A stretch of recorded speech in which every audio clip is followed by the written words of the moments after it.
నెల్లూరు జిల్లా బిట్రగుంటలోని ప్రభుత్వ జూనియర్ కళాశాలలో ఎన్ఆర్ఐ బచ్చు కృష్ణకుమార్ ఆర్థిక సహకారంతో నిర్మించిన అదనపు తరగతి గదులను కళా వేదికను కావలి ఎమ్మెల్యే దగుమాటి వెంకట కృష్ణారెడ్డి, కావ్య కృష్ణారెడ్డి గారు ప్రారంభోత్సవం చేశారు. ముందుగా స్థానిక నాయకులు, కార్యకర్తలు కప్పరాళ్లతిప్ప సెంటర్ నుండి బైక్ ర్యాలీ చేపట్టారు. ప్రభుత్వ జూనియర్ కళాశాలలోని సరస్వతి విగ్రహానికి పూలమాల వేసి కళా వేదిక శిలాఫలకాన్ని ఆవిష్కరించి తరగతి గదులను రిబ్బన్ కట్ చేసి ప్రారంభించారు. అనంతరం విశ్వనాథరావుపేటలోని బాలికల జిల్లా పరిషత్ హైస్కూల్లోనూ కృష్ణకుమార్ ఆర్థిక సహకారంతో నిర్మించిన 2 అదనపు తరగతి గదులను, కళా వేదికను ఆయన ప్రారంభోత్సవం చేశారు. పాఠశాల ఆవరణలో మొక్కలను నాటారు. పాఠశాలలో పలు విభాగంలో టాపర్స్గా నిలిచిన వారికి ఎమ్మెల్యే మెడల్స్, షీల్డ్స్ అందజేశారు. ఈ సందర్భంగా ఎమ్మెల్యే మాట్లాడుతూ విద్యార్థులు ఇష్టపడి చదవాలని, ఉన్నత శిఖరాలను అధిరోహించాలని అన్నారు. విద్య మాత్రమే ఉన్నత స్థానానికి తీసుకువెళ్తుందని తెలిపారు. దాత కృష్ణకుమార్ను ఎమ్మెల్యే అభినందించారు.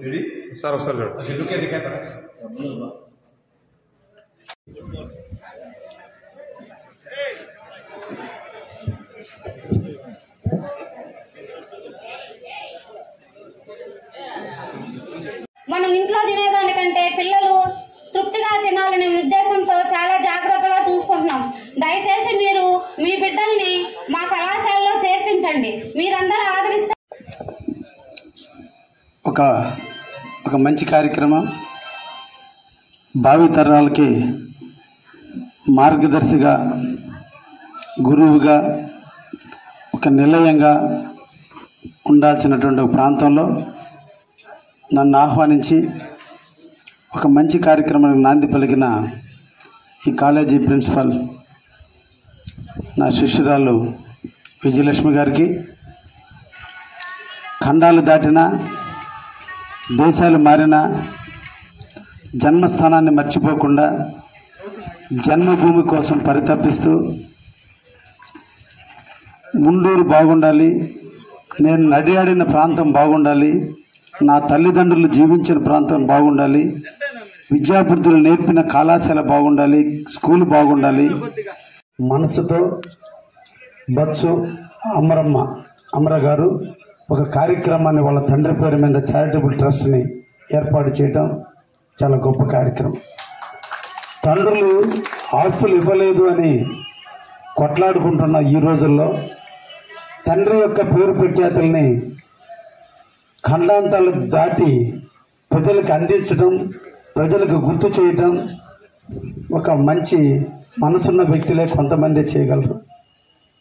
అన్నదమ్ముల మధ్య, తల్లిదండ్రుల మధ్య ఆస్తి సంబంధాలే తప్ప మానవ సంబంధాలు కనుమరుగిన రోజుల్లో చనిపోయిన తండ్రిని, అమరజీవైన అక్కని బాధ్యతలను భుజస్కంధాల మీద మోసుకుని ఈరోజు నా కృష్ణమోహన్ గారు, వాళ్ళ సతీమణి సంజయమ్మ గారు వారి కోసం నిరంతరం కూడా ఇక్కడ సేవా కార్యక్రమాలు చేస్తున్నందుకు ప్రత్యేకంగా ఆ దంపతులిద్దరిని కూడా అభినందిస్తున్నా. అన్ని సేవ గొప్పది. దేవుడు మనకు జన్మనిచ్చే నాడే ఉన్నతమైన జన్మ మానవ జన్మ. అటువంటి మానవ జన్మలో ఈరోజు మనం అన్ని రకాలుగా ఇబ్బందులు పడేది, 1 విద్యపరంగా, 2 వైద్యం పరంగా. ఈ రెండుని సమపాలలో ఆలోచించి మంచి విద్యార్థులను కానీ సమాజానికి అందించగలిగితే, మంచి పౌరులుగా తీర్చిదిద్దగలిగితే వాళ్ళ రిటైర్మెంట్ వయసు కావచ్చు, లేదంటే వాళ్ళు చనిపోయే లోపల కొన్ని వందల మంచి సేవా కార్యక్రమాలు చేయాలంటే ఇప్పుడు బీజాలు నాటుకోవాల్సిన వయసు ఈ వయసు. అటువంటి వాళ్ళకి మౌలిక సదుపాయాలు కల్పించాలి, మానవ విలువలు తెలియజేయాలి. ఈ టైంలో ఆ పిల్లల హృదయాల్లో సేవ అంటే ఇది కదా అనే ఆలోచన వచ్చినాడు. రేపు వీళ్ళని రోల్ మోడల్గా తీసుకుని వాళ్ళు కూడా ఎదుగుతారు. ఎదిగినాడు వాళ్ళు కూడా ఇదే గ్రామానికి, ఇదే సమాజానికి కొంత సేవ చేస్తారన్నటువంటి ఒక ఇన్స్పిరేషన్ కలిగించే ఉద్దేశంతో కావచ్చు, లేదంటే విద్యార్థులందరూ కూడా అన్ని సౌకర్యాలు ఏర్పరిస్తే ఈ ప్రాంతంలోనే విద్యార్థులు చదువుకుంటారన్న ఆలోచనతో కావచ్చు, ఒక మంచి కార్యక్రమంగా తీసుకుని స్కూల్ పిల్లలకి బిల్డింగ్లు కట్టించినటువంటి అమర బచ్చు గారికి వాళ్ళ ఆత్మశాంతి చేకూరాలని వాళ్ళ కుటుంబ సభ్యుల్ని మరొకసారి అభినందిస్తూ, మంచి కార్యక్రమంలో నేను లెక్చరర్గా పనిచేసి మొట్టమొదటి ఎమ్మెల్యే హోదాలో ఒక కాలేజీ ప్రాంగణానికి, సరస్వతి నిలయానికి నన్ను ఆహ్వానించినందుకు ఇక్కడ ఉన్నటువంటి నిర్వాహకులందరూ కూడా ధన్యవాదాలు తెలియజేస్తూ, స్టేజీ మీద ఆసనైనటువంటి మిత్రులు శ్రీరామ్ మాలేత్రి గారు, అదేవిధంగా ఆర్ఐఓ గారు శ్రీనివాసులు గారు, అదేవిధంగా మధు గారు, మధుబాబు నాయుడు గారు, నాగేశ్వరరావు గారు, అదేవిధంగా పోతురాజు గారు, అందరూ కూడా పేరు పేరున ధన్యవాదాలు తెలియజేస్తూ, ఈ మండలంలో ఉన్నటువంటి తెలుగుదేశం ప్రజలందరూ కూడా తరపున నాయకత్వాలు వహిస్తున్నటువంటి వివిధ పదవులు అలంకరించిన నాయకులందరూ కూడా ఇక్కడ విచ్చేసినందుకు మీ అందరూ కూడా ప్రత్యేక ధన్యవాదాలు తెలియజేస్తూ, నా శిష్యురాలు నిన్నటువంటి తల్లులు ఈరోజు మన ప్రాంతానికి వచ్చి మన బిడ్డల కోసం, మన బిడ్డల బాగు కోసం, మన బిడ్డల భవిష్యత్తు కోసం వాళ్ళు తప్పిస్తున్నారంటే మనందరం కూడా ఆలోచించాల్సిన వయసు ఉంది, ఆలోచించాల్సిన మనసు ఉంది మనందరి మధ్య. తప్పకుండా మన బిడ్డలను కూడా ప్రభుత్వ కళాశాలలకు పంపించండి. వాళ్ళకి మన అందరం కూడా అన్ని విధాల సహాయ సహకారాలు అందిద్దాం. మన ఊరిని మనం బాగుపరుచుకోవడానికి ఎక్కడి నుంచో వచ్చిన వాళ్ళు అంత బాధపడుతూ ఆవేదనతో మన ముందు ఎక్స్ప్రెస్ చేస్తున్నారు అంటే మనం కూడా ఆలోచించాల్సిన అవసరం ఉంది. ఒక్కటి ఆలోచించండి, ఈ భారతదేశ చరిత్రలో ఐఏఎస్, ఐపీఎస్, ఐఎఫ్ఎస్, ఐఆర్ఎస్ అయినటువంటి ప్రతి ఒక్కడు కూడా ఈ రోజు కూడా ఈది దీపాల కింద చదువుకున్న పిల్లలే ఇప్పుడు కూడా ఐఏఎస్లు అవుతున్నారు. ధనవంతుల పిల్లలు ఐఏఎస్, ఐపీఎస్ పిల్లలు మళ్ళీ ఐఏఎస్లు కావటం లేదు. మారుమూల ప్రాంతంలో పుట్టి మారుమూల ప్రాంతంలో కష్టాలు, నష్టాలు, బాధలు, తల్లిదండ్రులకి ఇబ్బందులు, తల్లిదండ్రులు చదివించడానికి పడే కష్టాలు చవి చూసిన బిడ్డలు ఈరోజు దేశంలో ప్రయోజకులు అవుతున్నారు. కారణం ఆలోచన శక్తి రావాలంటే పట్టణంలో పెరిగిన వ్యక్తులకు రాదు, దూర ప్రాంతాల్లో. మీరు కూడా ఒక్కసారి ఆలోచించండి. బస్సు రూటు లేని ఊళ్ళల్లో ఉన్న చైతన్యం బస్సు రూటు ఉన్నటువంటి ఊళ్ళల్లో చైతన్యం ఉండదు. బస్సు రూటు లేనటువంటి ఊళ్ళల్లో ఆలోచన శక్తి పెరుగుతుంది. ఆలోచన నుంచే ఉద్భవించే వాళ్ళు ధనవంతులుగా మారుతున్నారు. పట్టణాల్లో నివసించే వాళ్ళు నిరంతరం సినిమాలకు, పాపాలకు, షికార్లకు మైండ్ డైవర్ట్ అయిపోయి ఈరోజు వాళ్ళు అక్కడే ఉన్నారు. మారు ప్రాంతాల్లో చీకటిలో బతికిన కుటుంబాలన్నీ ఈరోజు వెలుగురుతున్నాయి. అందుకనే మన తెలుగులో ఒక సామెత ఉంది, ఓడలు బళ్ళు అవుతున్నాయి, బళ్ళు ఓడలు అవుతున్నాయంటే కష్టాలు, బాధలు అనుభవించినటువంటి ఫ్యామిలీసే ఈరోజు చేస్తున్నాయి. అందుకనే చూడండి, సాఫ్ట్వేర్ రంగంలో ఈరోజు పట్టణంలో నివసించినటువంటి ఫ్యామిలీస్లో కంటే పల్లెటూరులో నివసిస్తూ బిడ్డలను చదివించుకున్న తల్లిదండ్రులు, చదివించుకున్నటువంటి బిడ్డలే ఈరోజు ఫారిన్ కంట్రీస్కి ఎక్కువ పోయినా, ఎక్కువ మంది సాఫ్ట్వేర్ కంపెనీల్లో ఉన్నా, డాక్టర్లుగా ఉన్నా, వివిధ రంగాల్లో రాణిస్తున్నారంటే పల్లె ప్రాంతంలో పుట్టినటువంటి బిడ్డలు మాత్రం ఎదుగుతున్నారు అంటే వాళ్ళలో చైతన్యం వస్తుంది. టౌన్లో వాళ్ళకంటే కూడా పల్లె ప్రాంతాల్లో వాళ్ళే గొప్ప వాళ్ళు అవుతున్నారు. బిడ్డలారా, మీరు అందరూ కూడా ఒకటి ఆలోచించండి. అదృష్టం అనే వర్డ్ అసలు డిక్షనరీలో లేదు. మీరు క్లాస్ రూమ్లో ఒక బిడ్డకి ఎక్కువ మార్కులు వచ్చినా, ఒక బిడ్డకి తక్కువ మార్కులు వచ్చినా అది క్లాస్ టీచర్ యొక్క ఎఫెక్ట్ కాదు, మీలో పెట్టాల్సిన సాధన లేకనే మీరు ఆ విధంగా తయారయ్యారు. మంచి ఫ్యాకల్టీ ఉంది. సక్సెస్ రావాలంటే స్వెట్ పడాలి, చెమట వేస్తే తప్ప విజయం సాధించలేం. చెమట అంటే ఎండనక వాన కష్టపడమని కాదు, మానసిక స్వెట్ పొందండి. తప్పకుండా మీరు ఎన్ని రకాలైనటువంటి జీవితాల్లో ఎదగడానికి అవకాశం ఉంటుంది. మంచి సత్సంగంతో బతకండి, మంచి మిత్రుల్ని ఎన్నుకోండి.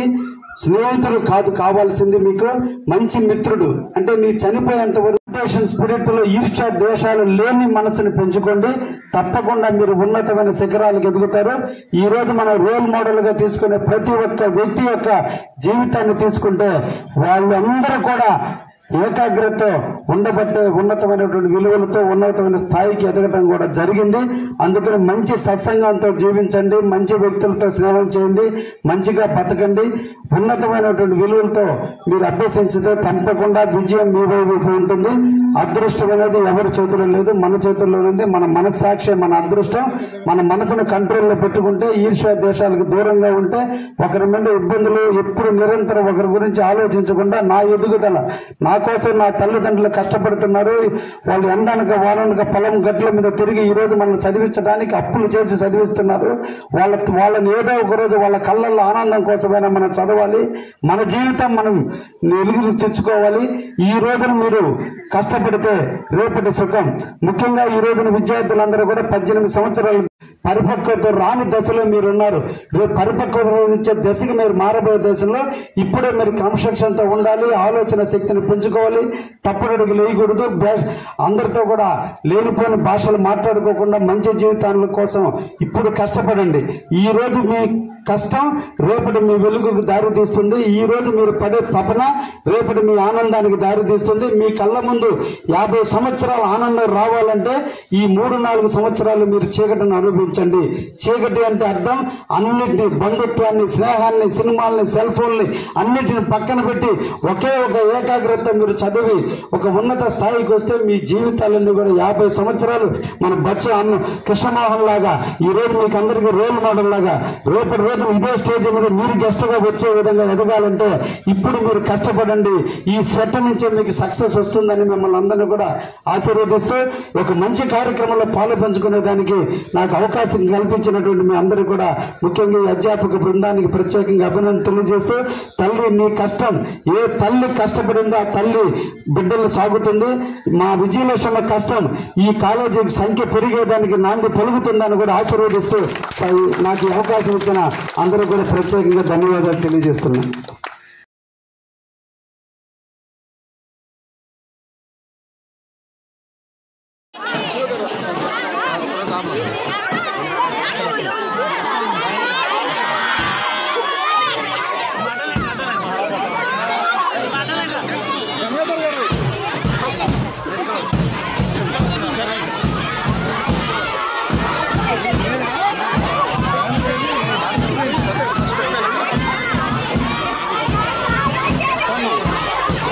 అనంతరం ఆర్ఎస్ఆర్ ఇంటర్నేషనల్ స్కూల్ బస్సు ప్రమాదంలో మృతి చెందిన బస్సు క్లీనర్ దేవరాల చినకొండయ్య కుటుంబ సభ్యులను కావలి ఎమ్మెల్యే దగ్గుమాటి వెంకట కృష్ణారెడ్డి గారు బుధవారం పరామర్శించారు.